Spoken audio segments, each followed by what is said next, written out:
Hello बच्चों, कैसे हैं आप सभी लोग।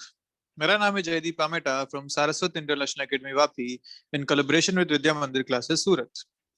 और आज हम बात करेंगे एसएचएम के एनर्जी मेथड की। देखिए, अभी तक हमने एसएचएम में देखा कि भाई कैसे जो पार्टिकल का डिस्प्लेसमेंट है और कैसे उसका एक्सेलरेशन, वो दोनों प्रोपोर्शनल होते हैं और अपोजिट डायरेक्शन में होते हैं। A is proportional to minus x. वहीं से आपने ओमेगा निकाला और टाइम पीरियड निकाला। फिर हमने देखा कि यार टाइम पीरियड निकालने के तरीके क्या क्या हो सकते हैं। तो हमने पहला तरीका देखा था फोर्स वाला तरीका, जिसमें हमने बोला कि अगर आप मीन पोजीशन से थोड़ा सा डिस्प्लेस करो, फिर फोर्स इक्वेशन लिखो और उस फोर्स को आप कंपेयर कर लो, उस फोर्स से एक्सेलरेशन निकाल के आप एक्सेलरेशन को कंपेयर कर लीजिए ओमेगा स्क्वायर एक्स से, तो वहां से ओमेगा मिलेगा और टाइम पीरियड मिल जाएगा 2 पाई बाई ओमेगा से। ऐसे ही एक और मेथड है जिसको बोलते हैं एनर्जी मेथड। अब बहुत सारे क्वेश्चन ऐसे आ जाते हैं जहां पे डिस्प्लेसमेंट निकालना बहुत अच्छे से नहीं हो पाता, या रिलेशन हम अच्छे से नहीं निकाल पाते हैं, इक्वेशन बड़ी बनती है। उस केस में एनर्जी वाला जो मेथड है वो बहुत ज्यादा यूजफुल रहता है अपने लिए। तो देखते हैं कैसे इस मेथड को यूज करना है। तो जैसे उस फोर्स वाले मेथड में कुछ स्टेप्स थी कि पहले आप इक्विलिब्रियम पोजीशन निकालो, फिर वहां से डिस्प्लेस करके फोर्स लिखो, वैसे यहाँ भी कुछ स्टेप्स हैं। तो पहली स्टेप बिल्कुल वैसी है कि पहले फाइंड मीन पोजीशन। तो first step is find mean position. फिर दूसरी स्टेप जो है यहाँ पे वो भी यही है कि फोर्स इक्वेशन लिख लीजिए यहाँ पे मीन पोजीशन पे, फोर्स इक्वेशन एट इक्विलिब्रियम। फिर तीसरी इक्वेशन वही कि इसको डिस्प्लेस कीजिए मीन पोजीशन से।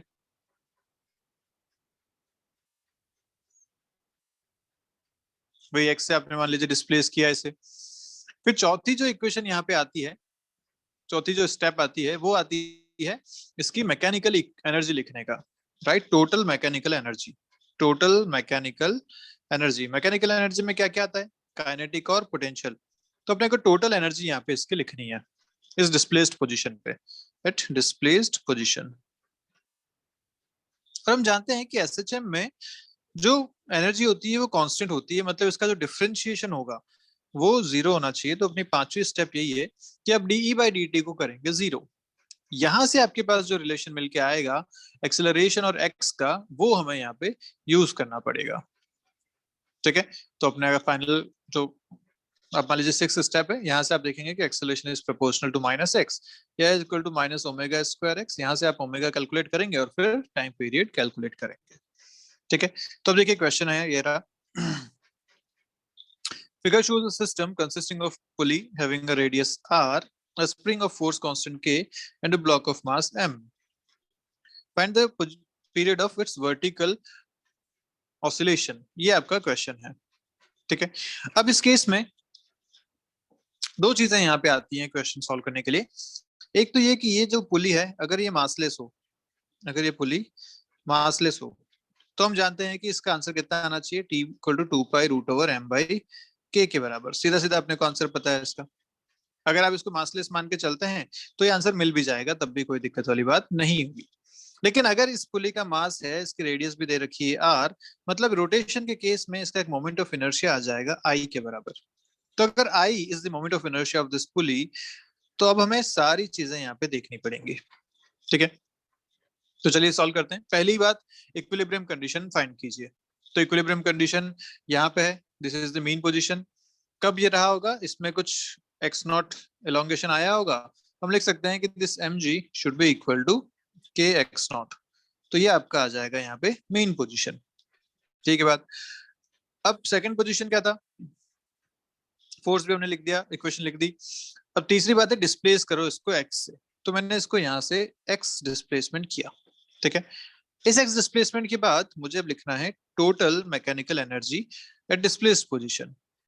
तो जैसे ही आप यहाँ पे जो नई पोजीशन है, इस केस में आप अगर टोटल इसकी एनर्जी लिखना चाहते हैं तो क्या क्या यहाँ पे आएगी, यहाँ की काइनेटिक एनर्जी और जो पोटेंशियल एनर्जी यहाँ पे चेंज हुई वो, और क्योंकि यहाँ स्प्रिंग है तो स्प्रिंग की भी एनर्जी में चेंज। तो अगर मैं यहाँ पे एनर्जी लिखना चाहता हूँ तो क्या क्या लिख सकता हूँ, देखिए। पहली बात तो इसकी काइनेटिक एनर्जी आएगी हाफ एम वी स्क्वायर से, ठीक बात है।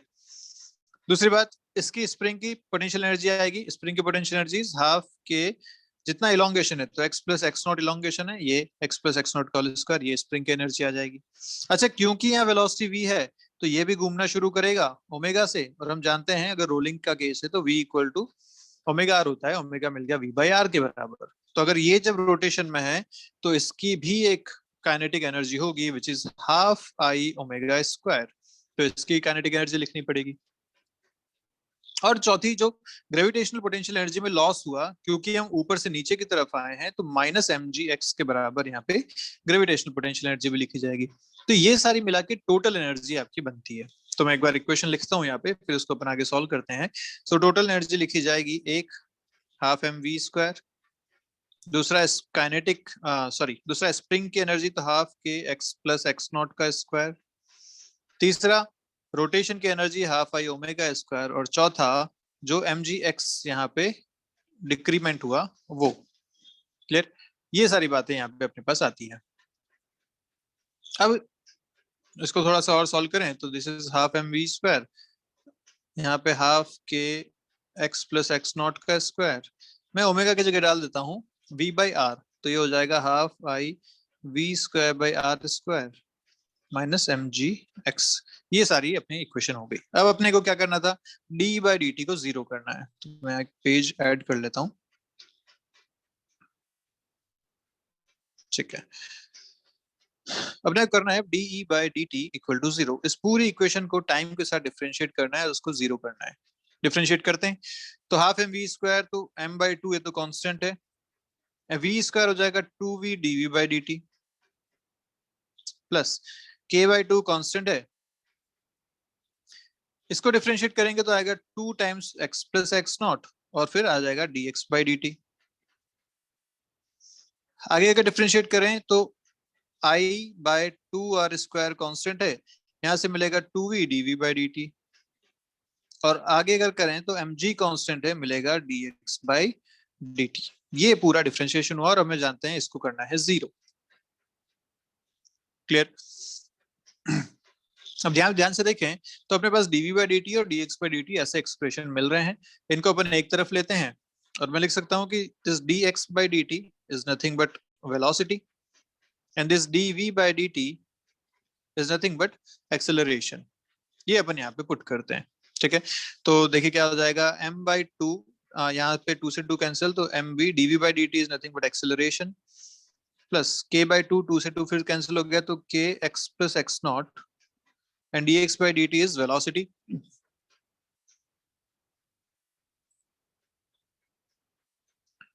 plus I by 2r square, 2 से 2 cancel, I by r square velocity into acceleration, dv by dt is acceleration, minus mg to dx by dt is velocity is equal to 0।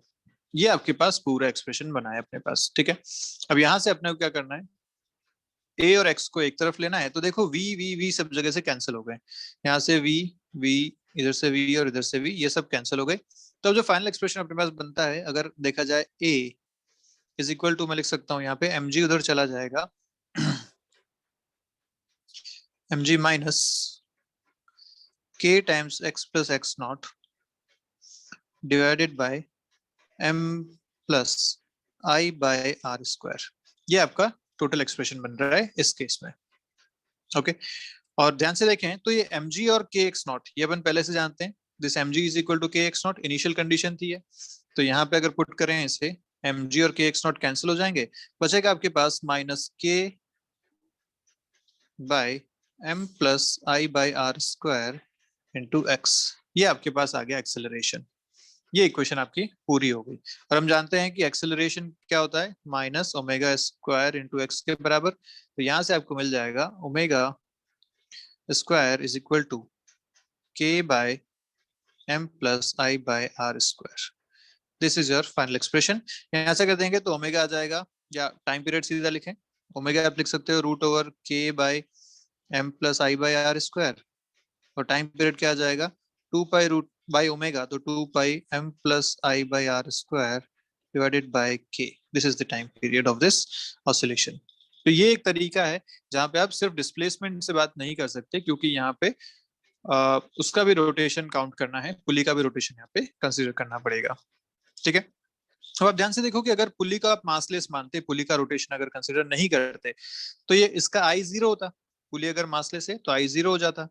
I zero होता तो हमने एक condition पहले पढ़ी है, जब ideal पुली थी, एक स्प्रिंग यहाँ था, एक मास यहाँ था, क्या आंसर आया था, 2 पाई रूट ओवर m/k के बराबर। तो आप आई जीरो कीजिए, देखिए यहाँ पे जैसे आप आई जीरो करेंगे ये पूरी टर्म जीरो हो जाएगी, क्या बचेगा, √m/k। सेम आंसर मिल गया, बिल्कुल मिल गया। तो कोई दिक्कत वाली बात नहीं, अगर पुली में मास है, पुली का कोई मोमेंट ऑफ इनर्शिया है तो आई कंसिडर कर लेंगे, और अगर नहीं है मासलेस है तो m/k, तो अपना आंसर यहाँ से सीधा सीधा मिल ही रहा है। क्लियर बात। तो ये एक मेथड है, एनर्जी मेथड जिसे कहते हैं, इंपॉर्टेंट मेथड है। आई गेस आपको बात क्लियर भी हो गई है कि कैसे इसे यूज करना है। यूज करने का तरीका बिल्कुल वैसा ही है। अब वहां पे आप डिस्प्लेस करके फोर्स की इक्वेशन लिखते थे, यहाँ पे आपको डिस्प्लेस करके टोटल एनर्जी लिखनी है। उस टोटल एनर्जी को डिफरेंशिएट करके जीरो कीजिए, वहां से ए और एक्स के एक रिलेशन बनाइए और उसको कंपेयर कीजिए a equal to minus omega square x से। वहां से ओमेगा मिलेगा, वहां से टाइम पीरियड मिलेगा। ठीक है बात। तो एनर्जी मेथड भी है, आगे कोई क्वेश्चंस और करेंगे जिसमें हम इसको यूज करेंगे। अभी चलते हैं अपने नेक्स्ट कॉन्सेप्ट की तरफ, विच इज एंगुलर एसएचएम। तो आपने लीनियर एसएचएम की बात तो कर ली। लीनियर एसएचएम में आपने बोला कि एक जैसे ब्लॉक यहाँ रखा हुआ है, तो यहाँ से यहाँ तक पूरा ऑसिलेशन करता है, पहले इधर जाता है, फिर इधर आता है, फिर वापस यहाँ पे आता है, इसको एक ऑसिलेशन आपने बोला। अब एंगुलर एसएचएम की अगर बात करें तो सीधा इसको समझ सकते हैं पेंडुलम से, कि पेंडुलम अगर यहाँ से चलना शुरू हुआ, पहले यहाँ तक पहुंचा, फिर वापस चल के इधर आया अपने इनिशियल पोजीशन पे, फिर इस तरफ गया तो यहाँ तक पहुंचा, फिर वापस चल के अपनी इनिशियल पोजीशन पे आ गया। तो ये जो ऑसिलेशन रहता है इस तरीके का, उसे कहते हैं एंगुलर ऑसिलेशन या एंगुलर एसएचएम। तो जैसे वहां कंडीशन क्या थी, force force equal to minus k x या acceleration equal to minus omega square x, ये आपने बोला था वहां पे। यहाँ पे जो कंडीशन आती है torque is equal to minus k theta. Force की जगह टॉर्क आ गया और एक्स की जगह थीटा आ गया। हम जानते भी हैं रोटेशन में यही दो चेंजेस होते हैं, तो ये दोनों बातें अपने को ध्यान रखनी है। Torque is proportional to minus theta या torque equal to minus k theta, ये आपको देगा यहाँ पे एसएचएम की इक्वेशन। ओके, थीटा क्या है, angular displacement from mean position. और अगर एक बार आपको ये मिल गया तो आप सीधा सीधा अपनी इक्वेशन भी लिख सकते हैं, omega equal to root over k by I से। अभी ये तक हम देख रहे थे omega equal to root over k by m, तो यहाँ एम की जगह क्या आ जाएगा, आई आ जाएगा। तो आपकी इक्वेशन बनेगी यहाँ से, टाइम पीरियड भी मिल जाएगा 2 pi by omega 2 pi root over I by k से। और मोमेंट ऑफ इनर्शिया कहाँ पे है, अबाउट द गिवन एक्सिस, जहाँ के अबाउट वो एसएचएम करने वाला है। तो चलिए इसको आगे बढ़ते हैं, कुछ बातें करते हैं इस बारे में।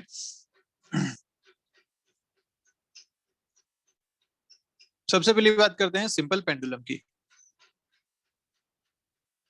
तो सिंपल पेंडुलम बिल्कुल वही है जो आप जानते हैं, एक मास को आप एक स्ट्रिंग से लटका दीजिए और उसे थोड़ा सा पुश कीजिए तो वो लगातार ऑसिलेशन करेगा, एसएचएम करेगा। वही बात यहाँ पे है, हमें उस एसएचएम का टाइम पीरियड निकालना है। तो ये फॉर्मूला आप बहुत इंपॉर्टेंट है, आप सीधा सीधा याद रखेंगे, T equal to 2 pi root over L/G के बराबर, where L is the length of the string and G is the gravity here. Clear है बात, इंपॉर्टेंट फॉर्मूला है, एज इट इज ध्यान रखना है। इसको हम आगे प्रूव भी कर लेते हैं। प्रूव करने का तरीका, अच्छा कैलकुलेशंस में g को आप पाई स्क्वायर के प्रोपोर्शनल या इक्वल टू मान सकते हैं, लगभग लगभग g is equal to pi square, दोनों की वैल्यू लगभग लगभग 10 के आसपास होती है, इसलिए आप ये कैलकुलेशन में ध्यान रखेंगे, g और पाई स्क्वायर। सॉल्व करने का तरीका बड़ा आसान है, हमें देखना है कि टॉर्क यहाँ पे टोटल कितना लग रहा है अगर मैं इसको थोड़ा सा डिस्प्लेस करता हूँ तो। ठीक है, तो चलिए ये इक्विलिब्रियम पोजीशन है, इस इक्विलिब्रियम पोजीशन से मैंने इसको थोड़ा सा डिस्प्लेस कर दिया, यहाँ पे आ गए। ओके, अब इस पे जो फोर्स लग रहा है अभी भी mg इस तरफ लग रहा है, ठीक है, और टॉर्क ये टेंशन यहाँ पे लग रही है। मैं देखना चाहता हूँ इस पॉइंट के अबाउट टॉर्क। ओके, क्योंकि इसी पॉइंट के अबाउट ऑसिलेट कर रहे हैं, तो इस पॉइंट के बाद टॉर्क देखूंगा तो इस टेंशन का टॉर्क तो जीरो हो जाएगा, क्योंकि ये सीधा सीधा इससे पास हो रहा है, तो इसका टॉर्क जीरो बचता है mg।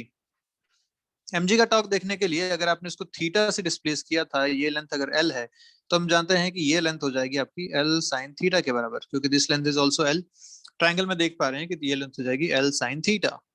तो यहाँ पे अगर टॉर्क लिखा जाएगा, टॉर्क ऑफ mg, तो कितना लिखा जाएगा, mg into l sin theta. If theta is very small, ये बात ध्यान रखिएगा, ये कब वैलिड है, जब थीटा बहुत छोटा हो, ऑसिलेशन बहुत छोटा हो, तभी ये वैलिड है। तो if theta is very small, torque of mg is equal to mg into L into theta. Sin theta is approximately equal to theta. तो ये बात सारी यहाँ पे लिखी गई है. This torque is equal to minus mg L into theta. अब इसको मैं कंपेयर करता हूँ वही equation torque equal to minus k theta से. यहाँ से आपको के मिल गया माइनस एम जी एल के बराबर. यहाँ पुट करते हैं. हमें पता था टाइम पीरियड का फॉर्मूला क्या लिखा था, 2 pi root over I by के.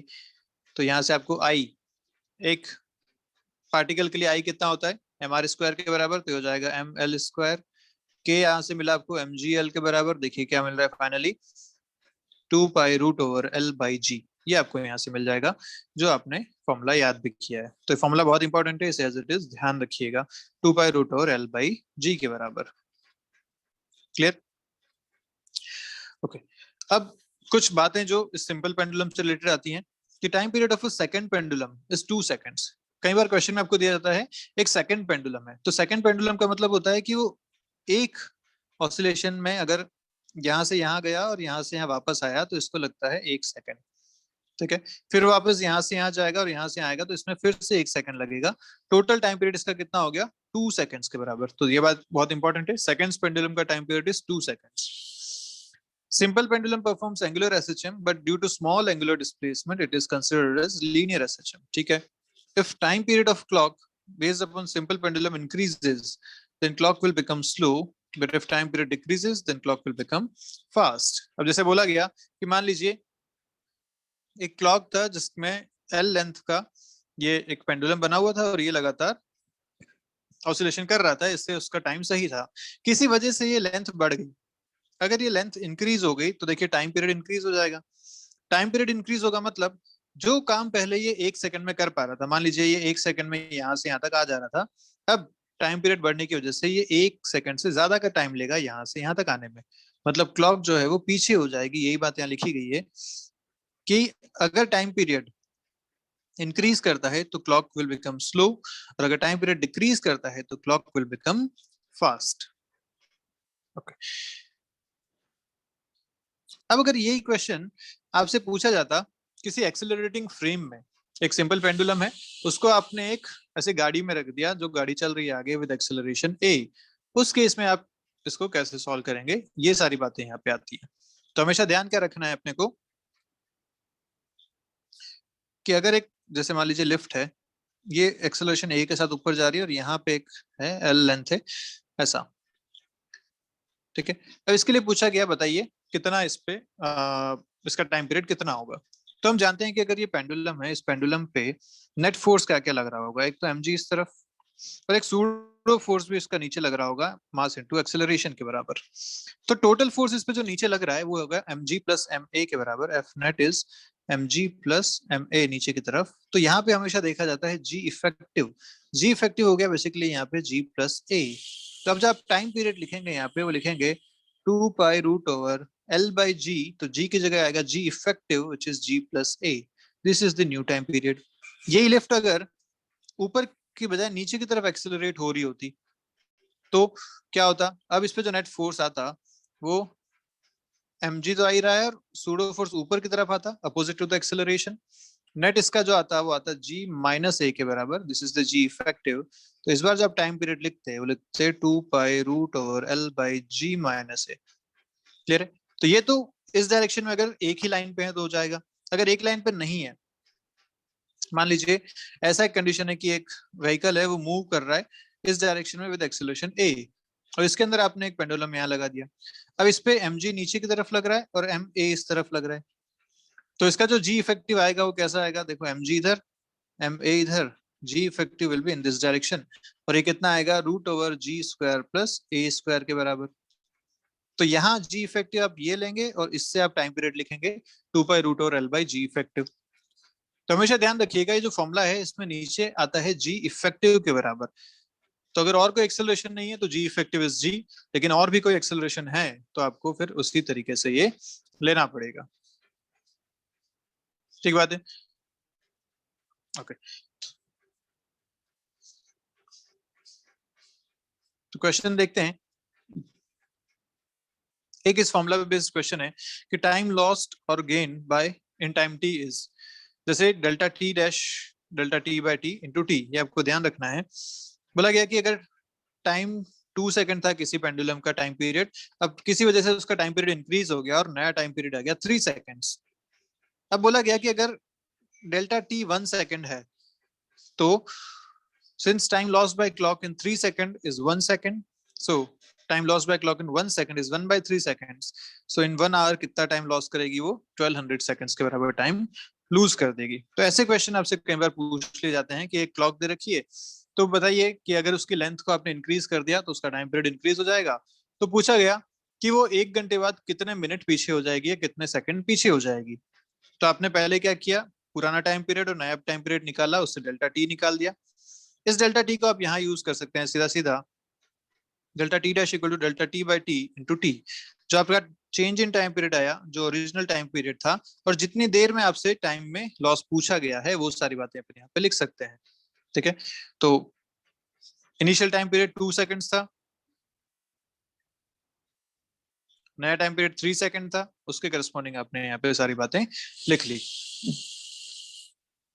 नेक्स्ट क्वेश्चन बिल्कुल वैसा ही है जैसा अभी अपन सोच रहे थे। देखिए क्या कह रहा है। A simple pendulum is suspended from the ceiling of a car which is accelerating uniformly on a horizontal road. The acceleration of car is a naught, the length of the pendulum is L1, then find the time period of small oscillations of pendulum about the mean position.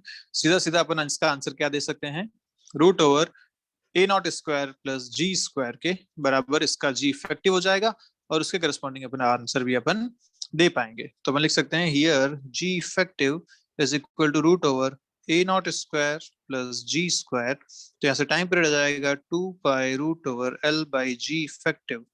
So answer is 2 pi root over L by G effective is root over A naught square plus G square. अगर आप इसको थोड़ा सा और तरीके से लिखना चाहते हैं तो ऐसा लिख सकते हैं, this is equal to 2 pi root L divided by A naught square plus G square की पावर 1 by 4। रूट में रूट है, पावर हो जाएगा 1 by 4। ये आपका आंसर आ जाएगा। क्लियर है बात।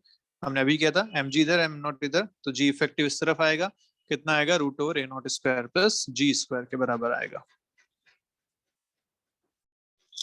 अब एंगुलर एसएचएम की तरह ही एक कॉन्सेप्ट और आता है यहाँ पे कंपाउंड पेंडुलम का या फिजिकल पेंडुलम का।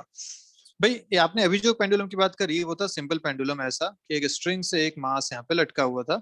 इस केस में आपने बोला टाइम पीरियड था 2 pi root over l by g effective, ऐसा। लेकिन हर बार जरूरी नहीं है कि पेंडुलम ऐसा ही हो, पेंडुलम कोई भी ऑब्जेक्ट हो सकता है। जैसे यहाँ पे एक रैंडम शेप का ऐसा ऑब्जेक्ट है, ये पूरा मास वाला है। अब इसमें बोला गया कि इसको यहाँ से हिंज कर दिया और यहाँ के अबाउट ये ऐसे घूम रहा है। ठीक है, पूछा इसका टाइम पीरियड बताइए। अब इसका टाइम पीरियड बताने का जो तरीका है वो फिर से वैसा ही है। हमें क्या क्या ध्यान रखना है इस बात में, देखें। सबसे पहली बात तो कि ये जो L डिस्टेंस आप इस फॉर्मूला में लेने वाले हैं वो कहाँ से कहाँ की डिस्टेंस है। L is the distance between point of suspension and the center of mass। सबसे पहली बात, जो पॉइंट ऑफ सस्पेंशन है और जो सेंटर ऑफ मास है उसके बीच की distance is L। Point of suspension and centre of मास। जो इसमें फॉर्मूला बनता है वो सीधा सीधा आपको याद रखना है। Formula is T equal to 2 pi root over I by mgl के बराबर। एज इट इज आपको ये फॉर्मूला ध्यान रखना है। करने का तरीका बिल्कुल वैसा ही था जैसा हमने भी पेंडुलम में केस में किया था। आपने इसको थोड़ा सा डिस्प्लेस किया थीटा से, mg लग रहा है तो इधर mg sin थीटा, इधर mg cos थीटा। इस पॉइंट के बाद टॉर्क लेंगे तो mg cos थीटा का टॉर्क 0, mg sin थीटा का टॉर्क आएगा mg sin theta into l के बराबर। वो यहाँ लिखा गया है minus mg sin theta into l। इसको अपने को कंपेयर करना है आई अल्फा से, क्योंकि टॉर्क होता है आई अल्फा के बराबर। यहाँ से आप अल्फा लिखेंगे minus m g l by I into theta, और हम जानते हैं कि एक्सेलरेशन या अल्फा जो लिखा जाता है वो होता है ओमेगा स्क्वायर इंटू थीटा के बराबर। तो ओमेगा स्क्वायर यहाँ से आपको मिल गया m g l by I, यहाँ से आपने टाइम पीरियड निकाला 2 पाई रूट और I by M g l. तो ये बात बहुत क्लियर रखिएगा हमेशा कि फॉर्मूलाज हमेशा टिप्स पे होने चाहिए एसएचएम के केस में। T equal to 2 pi root और I बाई mgl। अब जो भी यहाँ पे आपको शेप दे रखी है, जो भी ऑब्जेक्ट यहाँ पे दे रखा है उसके करस्पॉन्डिंग अपन I लिखेंगे। I कहाँ से लिखना है, सस्पेंशन पॉइंट, ये हमें पता है L डिस्टेंस हमेशा सस्पेंशन से सेंटर ऑफ मास तक की लेनी है, तो आप अपना क्वेश्चन आराम से कर पाएंगे। तो देखते हैं इस पे बेस्ड क्वेश्चन कैसे आते हैं। जैसे यहाँ पे आपको दे रखा है रिंग, तो ऑब्जेक्ट कैसा हो गया, एक रिंग हो गया। Suspended at a point on its rim, rim पे एक पॉइंट है उसे सस्पेंड कर रखी है।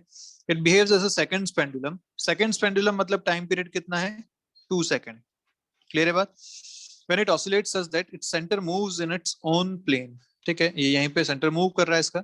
The radius of the ring would be, आपसे पूछा है इसकी रेडियस कितनी होनी चाहिए. तो हम जानते हैं भैया कि time period of a compound pendulum कितना होता है, 2 pi root over I by m g l के बराबर. This is the time period. ठीक है, अब यहाँ पे चीजें क्या क्या लिखनी है. पहली बात आई, तो अगर इसकी रेडियस आर है, मास एम है, तो हम जानते हैं कि इस एक्सिस के अबाउट, जो सेंटर ऑफ मास एक्सिस है, उसके अबाउट इसका जो आई होता है m r square plus parallel axis theorem से हम इसके लिए लिखेंगे यहाँ के लिए भी m r square. So total I is 2 m r square. I ये हो गया. अब अपने को लिखना है एल. एल क्या था, सस्पेंशन से सेंटर ऑफ मास की डिस्टेंस. तो this is l which is equal to r. अब अपन फॉर्मूला लिख सकते हैं. टाइम पीरियड अपने को दे रखा है 2 सेकंड्स, क्योंकि सेकंड्स पेंडुलम है, टाइम पीरियड 2 सेकंड होता है, is equal to 2 pi root और I is 2 m r square divided by m g l. तो एम जी इंटू आर. यहाँ से अगर 2 से 2 कैंसिल हो गया, स्क्वायर करते हैं तो इधर आएगा एम से एम कैंसिल, एक आर से एक आर कैंसिल.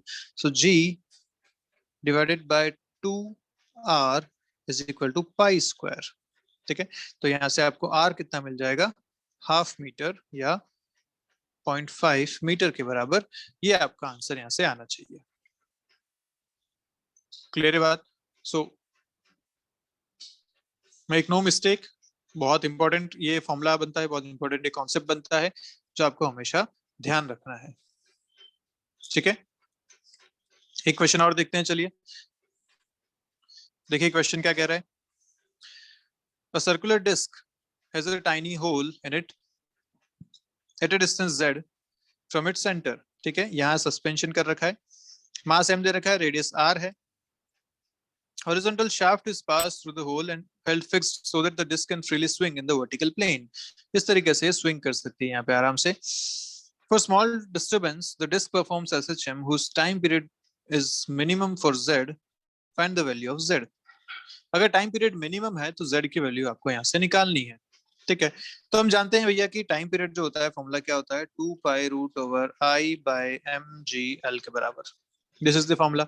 अब आई अगर देखें तो एक डिस्क के लिए अगर सेंटर ऑफ मास के अबाउट आई लिखूंगा तो लिखूंगा m r square by 2 plus parallel axis theorem से यहाँ भी चलूंगा तो लिखूंगा एम जेड स्क्वायर.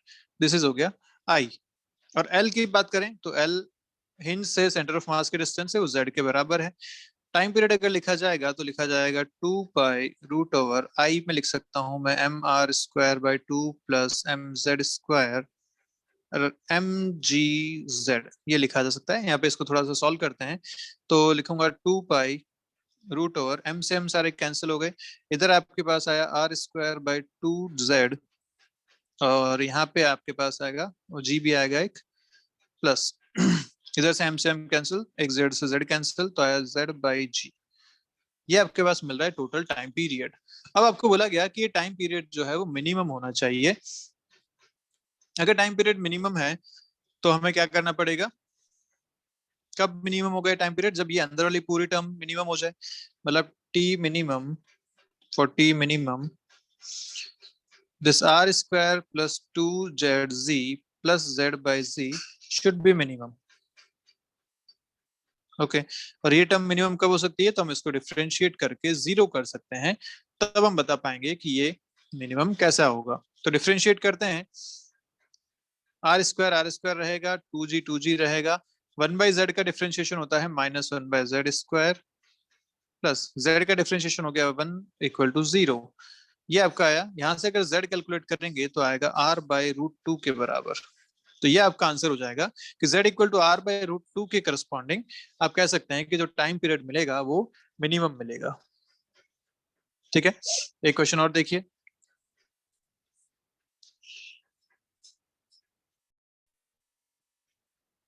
अब देखिए इस क्वेश्चन में क्या है, यहाँ पे एक रॉड है. इस रॉड को अगर मैं फ्रीली यहाँ पे हैंग करता, भाई अगर ये क्वेश्चन ऐसा होता मेरे पास कि यहाँ पे रॉड ऐसी है और ये फ्रीली यहाँ पे हैंग है, और आप इसको आप ऑसिलेट करवाते इस तरीके से, तो आप अपना सीधा सीधा आंसर इसी फॉर्मूले से लिख देते, root t equal to 2 pi root और आई बाई mgl से। बट यहाँ पे क्या है कि ये फ्रीली नहीं है, फ्री मोशन में नहीं रहेगी, क्योंकि इसके दोनों तरफ एक एक स्प्रिंग यहाँ पे लगा दी गई है। अब सोचिए क्या होगा इस स्प्रिंग की वजह से।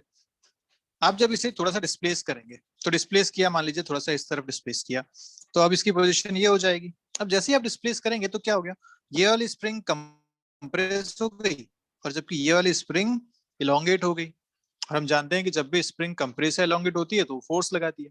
तो सोचिए अब इस पे टोटल क्या बन रहा होगा, इसका हिसाब क्या हो रहा होगा कि जैसे आप इसे डिस्प्लेस करेंगे थोड़ा सा इस डायरेक्शन में, जैसे आपने इसको थीटा डिस्प्लेसमेंट किया, और क्योंकि हम जानते हैं कि थीटा बहुत छोटा लेते हैं हम इन केसेस में, तो मैं इसे ऑलमोस्ट लीनियर डिस्प्लेसमेंट मान सकता हूँ। हालांकि ये एक आर्क बन रही होगी ऐसी, पर ऑलमोस्ट लीनियर डिस्प्लेसमेंट इसे माना जा सकता है फॉर स्मॉल थीटा। और ये डिस्टेंस आर्क की लेंथ कितनी होती है, एल इंटू थीटा। तो सोचो ये स्प्रिंग एल थीटा से कंप्रेस हुई और ये स्प्रिंग एल थीटा से एक्सपैंड हुई, दोनों इसको इस डायरेक्शन में एल थीटा और एल थीटा के करस्पॉन्डिंग फोर्स लगाएंगे। तो टोटल फोर्स अगर इस पे देखा जाए तो एक स्प्रिंग इधर से के एल थीटा लगा रही है, दूसरी इस तरफ के एल थीटा लगा रही है, और इसका अपना एम जी यहाँ पे लग रहा है। क्लियर है बात। तो इस पे रीस्टोरिंग टॉर्क कौन कौन से हो गए, ध्यान से देखें अगर, तो यहाँ के अबाउट में अगर टॉर्क देखूं तो कौन कौन से रीस्टोरिंग टॉर्क हो गए। एम जी का टॉर्क आएगा, और इन एल थीटा का टॉर्क आएगा, ये के एल थीटा और के एल थीटा का टॉर्क आएगा। अगर ऐसा है तो चलिए देखते हैं क्या क्या टॉर्क बन रहे हैं। अपने को चाहिए होता है फोर्स इंटू परपेंडिकुलर डिस्टेंस। तो अगर फोर्स देखा जाए, तो अगर मैं mg की बात करूं, तो आप लिखोगे यहाँ पे टॉर्क जो लग रहा है mg into L sine theta, sorry L by two sine theta. हम जानते हैं कि यहाँ पे अगर ये डिस्टेंस आप देखें कि ये रॉड पहले यहाँ थी अब यहाँ आ गई, ये एंगल अगर थीटा है, तो mg इसके सेंटर ऑफ मास पे लगता है, मतलब यहाँ लग रहा है ना। और क्योंकि ये लेंथ एल बाई टू है, तो ये हो जाएगा L by two sine theta के करस्पॉन्डिंग। ठीक है, तो L by two sine theta के करस्पॉन्डिंग आपने ये लिख दिया mg का टॉर्क। अब बात करते हैं एल थीटा और एल थीटा का टॉर्क। ये दोनों टॉर्क जो है ये लगभग लगभग लगभग आप बिल्कुल ऐसे परपेंडिकुलर मान सकते हो कि यहाँ जो लेंथ है, ये लेंथ के परपेंडिकुलर आप इन फोर्सेस को मान सकते हैं। ऐसा क्यों, क्योंकि हमने बोला कि थीटा जो है बहुत छोटा है, तो आप अगर 90 में से बहुत छोटा सा एंगल माइनस कर भी देते हैं तो अप्रोक्सीमेटली उसे 90 माना जा सकता है। इसलिए इन दोनों का टॉर्क हम बिल्कुल ऐसे लिखेंगे, तो लिखेंगे के L theta twice into L. ये हो जाएगा आपका नेट टॉर्क जो इस पे एक्ट कर रहा है। और हम जानते हैं कि नेट टॉर्क किसके बराबर होता है, तो नेट टॉर्क होता है आई इंटू अल्फा के बराबर। So I into alpha is equal to this minus m g. अच्छा, आई की वैल्यू पे अपन यहाँ पुट कर ही देते हैं, उसके बाद इसको आगे लिखते हैं। आई की वैल्यू एक रॉड के लिए हम जानते हैं होती है m l square by three into alpha is equal to this complete thing m g l by two. Sine theta को मैं थीटा लिख सकता हूँ, minus two k l square into theta. ये प्रॉपर अपने पास एक्सप्रेशन बन गया। यहाँ से अगर अल्फा को देखें कितना आ रहा है, तो इन सबको उधर मल्टीप्लाई डिवाइड कर देते हैं, m से m ये कैंसिल हो गया, यहाँ से l बच गया इस तरीके से। ध्यान से देखें तो अपने पास अल्फा कितना मिलेगा, इधर आ रहा है 3/2 g, और एक l नीचे आ जाएगा। ठीक है, माइनस यहाँ से देखें तो 2k, एक्चुअली 6 हो जाएगा 2 की जगह यहाँ पे, तो हो जाएगा 6k L square cancel divided by m into theta. ये आपका एक्सप्रेशन बन गया पूरा। तो हमें समझ में आएगा कि ये जो पूरी टर्म है this is omega square, basically minus omega square. तो अपन अपना आंसर यहाँ से लिख सकते हैं आराम से। सो ओमेगा आ गया है अपने पास, यहाँ से टाइम पीरियड लिखा सकता है 2 pi by omega. So answer is 2 pi by omega करेंगे तो यहाँ आ जाएगा 2 ml आपका एलसीएम, और इधर आ जाएगा 3 mg प्लस इधर आ जाएगा आपके पास 12 LK। ठीक है, ये आपका फाइनल आंसर आ जाएगा फॉर द टाइम पीरियड। तो अगर कंपाउंड पेंडुलम ऐसा है जिसमें कोई एक्सटर्नल फोर्सेस भी लग रहे हैं, तो आपको फिर प्रॉपर मेथड से जाना पड़ेगा, जो आपका बेसिक मेथड है उस तरीके से। लेकिन अगर वो फ्री है, जैसे ऊपर वाले क्वेश्चंस में था डिस्क में रिंग में, तो आप सीधा सीधा अपना फॉर्मूला यहाँ पे यूज कर पाएंगे। ठीक है, आगे बढ़ते हैं, बात करते हैं टॉर्शनल पेंडुलम की। ये भी एक पेंडुलम ही है जो कैसे वर्क करता है। देखिए यहाँ पे एक वायर है, ये वायर में स्टिफनेस होती है। स्टिफनेस मतलब आप इसे अगर ट्विस्ट करेंगे तो फिर से अपनी शेप को रीगेन करना चाहेगा, अपनी ओरिजिनल पोजीशन में आना चाहेगा। तो आपने इसके नीचे मान लीजिए एक डिस्क यहाँ पे ऐसी लगा दी, एक प्लेट लगा दी। अब इस डिस्क को आप रोटेट कीजिए, ये पॉइंट ए जो है, अब इसको रोटेट करके किसी इस थीटा एंगल पे यहाँ पे लेके आ गए। ओके, तो आपने इसको थीटा से रोटेट जब किया तो ये जो वायर है इसमें भी ट्विस्ट आया होगा थीटा से। इस वायर में ट्विस्ट की वजह से, स्टिफनेस की वजह से फिर से अपने शेप को रीगेन करेगा और अपोजिट डायरेक्शन में एक टॉर्क लगाएगा। जो अपोजिट डायरेक्शन का टॉर्क लगेगा वो होता है torque is equal to minus C theta. ये टॉर्क की वैल्यू होती है, ये आपको ध्यान रखनी है सीधी सीधी। Where C is torsional constant, C क्या है यहाँ पे, टॉर्शनल कांस्टेंट। थीटा वो एंगल है जितने से इसको ट्विस्ट किया गया था। टाउ हो गया इसका रीस्टोरिंग टॉर्क। तो ये बात सारी ध्यान रखनी है। अब अगर बात करें कि यहाँ टॉर्क जितना लगा वो किसके बराबर होगा, तो आई अल्फा के बराबर, I alpha equal to minus C theta करेंगे और यहाँ से आप आराम से अल्फा के वैल्यू बता सकते हैं minus c by I into theta. यहाँ से टाइम पीरियड आ जाएगा 2 pi root over I by c के बराबर। सो ये अगेन अनदर इंपॉर्टेंट फॉर्मूला जो आपको ध्यान रखना है, time period is 2 pi root over I by c अगर टॉर्शनल पेंडुलम है तो। इस पे क्वेश्चन देख लेते हैं जल्दी से। क्वेश्चन क्या कह रहा है, यूनिफॉर्म डिस्क, तो डिस्क है यहाँ पे, एक बात समझ में आ गई अपने को। रेडियस दे रखी है, मास दे रखा है, is fixed at its centre to a metal wire.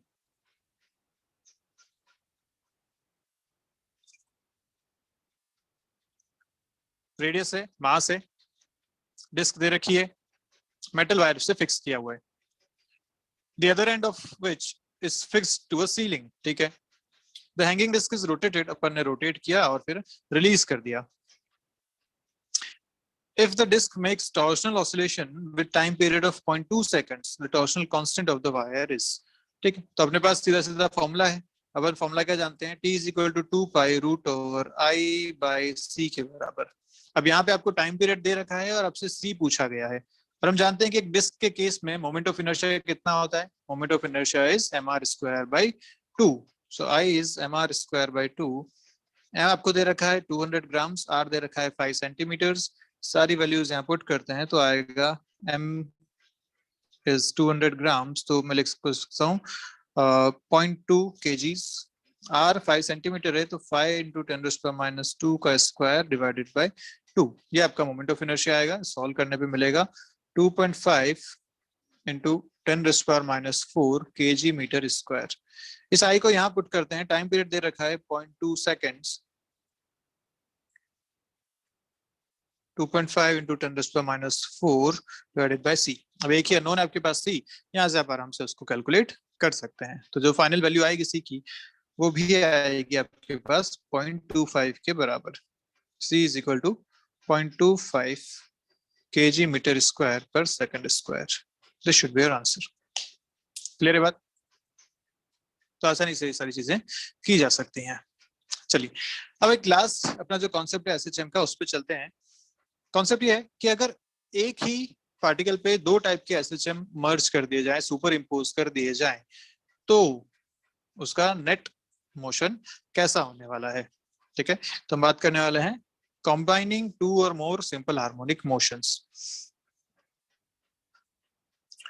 So if a particle is acted upon by two such forces, the resultant motion of the particle is a combination of two simple harmonic motions. अब अगर same direction में दोनों forces लग रहे हैं तो कैसा होगा, और अगर अपोजिट डायरेक्शन में है, अपोजिट फ्रीक्वेंसीज में है, तो कैसा कैसा होगा, ये अपन बातें यहाँ पे करने वाले हैं। तो पहला अपना टॉपिक है सेम डायरेक्शन में अगर दोनों फोर्सेस हैं, दोनों एसएचएम हैं, और फर्स्ट उसमें केस है कि अगर दोनों एसएचएम के फ्रीक्वेंसी भी सेम है तो हम इसको कैसे डील करने वाले हैं। तो बहुत आसान सा तरीका है। फ्रीक्वेंसीज अगर सेम रहती हैं तो आप सीधा सीधा क्या कर सकते हैं, इन दोनों एसएचएम को एक एक वेक्टर मान के काम करेंगे। अगर ये एक एसएचएम की इक्वेशन है, ये दूसरे एसएचएम की इक्वेशन है, तो मानेंगे कि ये जो है पूरा एक वेक्टर है ऑफ मैग्नीट्यूड a1, ये पूरा एक वेक्टर है of magnitude a2 at an angle phi with this a1, ठीक है। तो आप डायग्राम में देख पा रहे हैं, आपने अगर a1 यहाँ बना रखा है तो a2 का आपने यहाँ बनाया है at an angle phi. Clear है? अब आपको इन दोनों का रिजल्टेंट निकालना है। वो जो रिजल्टेंट आएगा वही आपका फाइनल आंसर आएगा। तो बस यही सीधी सी बात है, x equal to x1 plus x2, दोनों को ऐड करेंगे, अगर रिजल्टेंट आता है a sin omega t plus alpha, तो ये आपका रिजल्टेंट SHM की इक्वेशन है। a कैसे निकालें, तो हम वेक्टर एडिशन करना जानते ही हैं, हमें पता है रिजल्टेंट मैग्नीट्यूड कैसे आता है, root over a1 square plus a2 square plus 2a1 cos phi, और अल्फा ये जो इसका एंगल है ये a1 के साथ एंगल है, इसका भी फॉर्मूला हम जानते हैं, tan alpha is equal to a2 sin phi by a1 plus a2 cos phi। तो इस तरीके से आप दोनों चीजें ऐसे निकालेंगे, a और अल्फा, उसको वहां पुट करेंगे, आपके पास final equation of the SHM मिल जाएगी। क्लियर है बात अच्छे से? अगर यही डिफरेंट फ्रीक्वेंसीज के होते तब क्या करते? अगर ये डिफरेंट फ्रीक्वेंसीज के हैं तो जो रिजल्टेंट मोशन होता है वो SHM नहीं होता है। ये बात ध्यान रखिएगा हमेशा कि अगर दोनों के फ्रीक्वेंसीज डिफरेंट हैं, जैसे यहाँ पे ओमेगा 1 है और ओमेगा 2 है,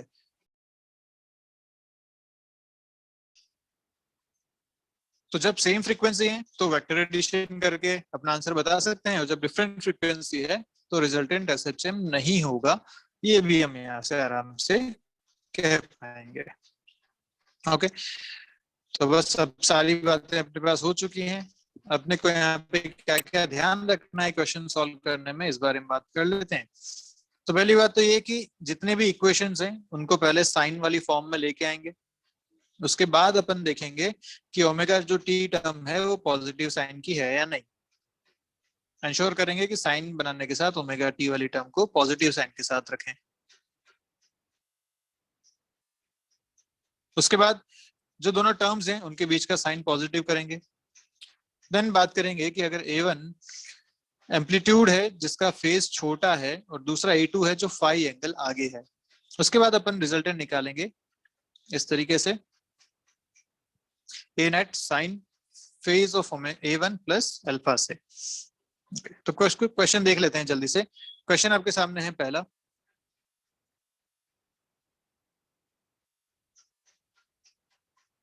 क्या कह रहा है पहला क्वेश्चन? दो इक्वेशन आपको दे रखी है, x1 equal to 3 sine omega T और x2 आप रखना है, हमेशा साइन में कन्वर्ट करना है, तो मैं लिखूंगा sine of omega T plus pi by 2, ये बन जाएगा आपका कॉस ओमेगा टी।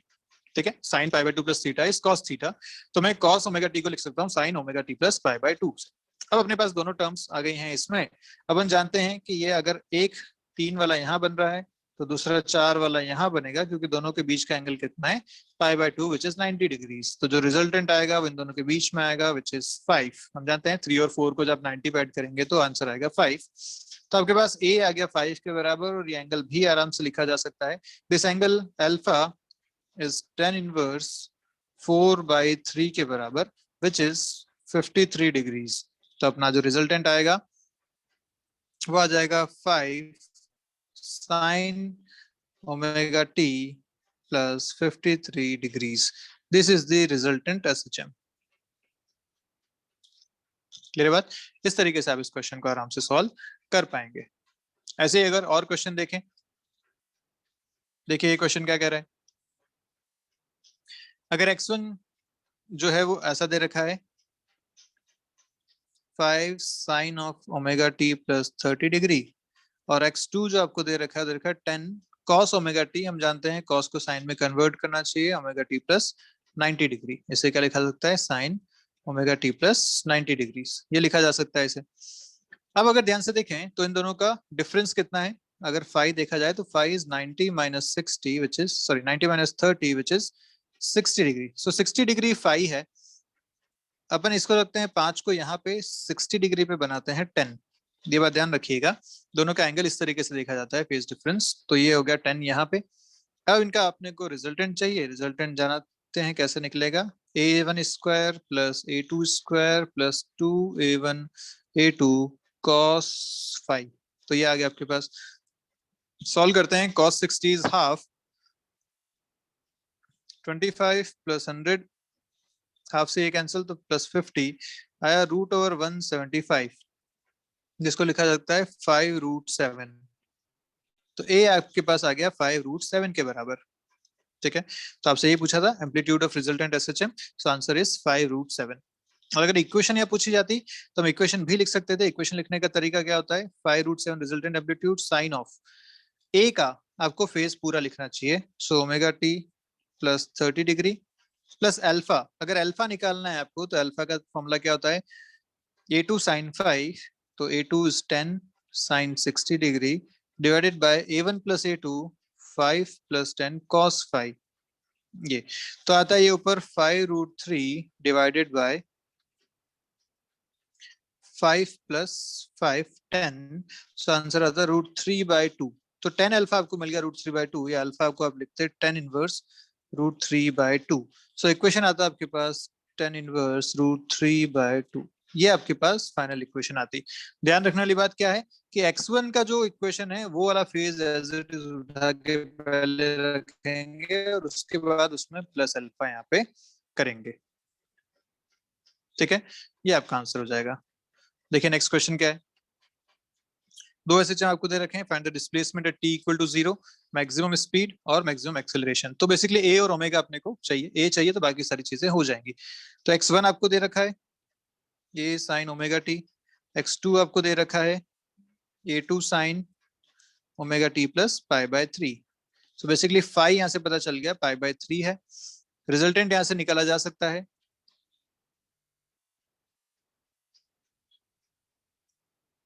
तो रिजल्टेंट कितना आएगा, a equal to root over a1 square plus a2 square plus 2a1 a2 cos π/3 60 degree cos 60 degree. So basically ये आपको मिलेगा root over a1 plus a2 whole square minus a1 a2, ये आपको मिल जाएगा यहाँ से a। ठीक है, अब आपसे पूछा था displacement at t equal to 0, तो अगर t इक्वल टू 0 की बात करें तो x1 मिल रहा है 0 क्योंकि ओमेगा टी में t रखेंगे, x2 में ओमेगा टी में रखा तो π/3 बच गया, तो a2 into sine π/3 sign 60 is √3/2, तो √3/2 इंटू a2, ये आपको मिल रहा है इस केस में। तो अगर दोनों का नेट एम्पलीट्यूड की बात करें तो x at t equal to 0 is given by x1 plus x2, x1 0 है तो फाइनल आंसर इज √3/2 a2, ये आपको मिल जाएगा। क्लियर है, आपसे पूछा गया था मैक्सिमम स्पीड, हम जानते हैं मैक्सिमम स्पीड कितनी होती है, a ओमेगा के बराबर, तो a आप अभी कैलकुलेट कर चुके हैं, ओमेगा मल्टीप्लाई कर देंगे। मैक्सिमम एक्सेलरेशन भी हम जानते हैं कितना होता है, a ओमेगा स्क्वायर, तो a आप निकाल चुके हैं, ओमेगा स्क्वायर से मल्टीप्लाई करेंगे तो वो भी आंसर आपको साथ में मिल जाएगा। क्लियर है बात, तो ये सारी बातें आपके पास रहनी चाहिए जो हमें ध्यान रखनी है। ठीक है, तो इसके साथ अपना एसएचएम यहीं पे खत्म होता है। मिलते हैं अपन नेक्स्ट चैप्टर में, तब बात करेंगे वेव्स की, जिसमें हम बात करेंगे mechanical waves, sound waves, waves on string, ये सारी बातें, डॉपलर्स इफेक्ट, ये सारे उसमें कॉन्सेप्ट अपने को मिलने वाले हैं। ठीक है, तो चलिए तब तक के लिए बाय बाय, पढ़ते रहिए, कोई डाउट हो तो पूछिए।